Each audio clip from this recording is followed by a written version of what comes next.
about it, and you know, I've been looking at this a lot since we've started the design program. A lot of the myths and fantasies we have aren't even our own. We didn't come up with them. We didn't decide to have them. Mhm. You know, we got them from elsewhere. You know, either our family or in the culture. You know, and there's lots of studies about how, like, if you talk about particularly intimate relationships, but also parental relationships, child relationships, etc., how Hollywood has created myths about them. And you know, some of the common myths from Hollywood are, first off, in terms of romantic relationships, one of the myths is you are going to meet the one. Like there's one person out there for you, and you're going to meet them.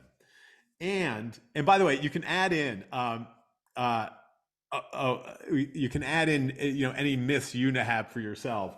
But like, you know, there's also a myth of love at first sight. You're going to see the person across the room, and it's like it's her or it's him or it's them, whatever, you know, whichever it is.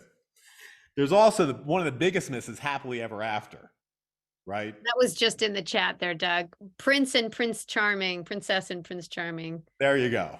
Totally. You know, they never show the next day where you have to do the laundry and you're pissed off because they didn't fold your socks the right way, right? Um, there's another one which is like fighting means you have passion. You know, and the whole myth about the fighting is you fight and then you're in each other's arms, you know? And yeah. Another one is you can change someone. Ooh. Or heal someone, you know, the whole Beauty and the Beast fantasy, right? And then there are also like myths and fantasies about parents that get perpetuated around Hollywood. Like good parents put the needs of their children first. Mm. And if the kid's not happy, it's the parents are to blame. And we end up with that both for ourselves as parents and ourselves as children. We get both sides of it. So there's lots of myths that were in the culture, and there's a lot of research done about the impact of that on us and how that really impacts our relationships.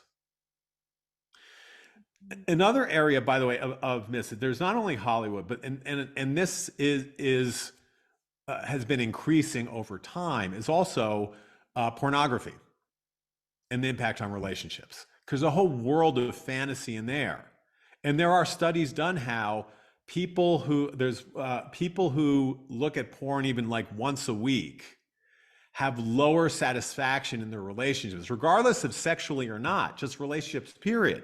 They have lower satisfaction in their relationships than people who don't. And so there's a whole world of fantasy and myth that gets created. And what happens is they create expectations that then we judge ourselves and others by, and that's a lot of the source of the dissatisfaction.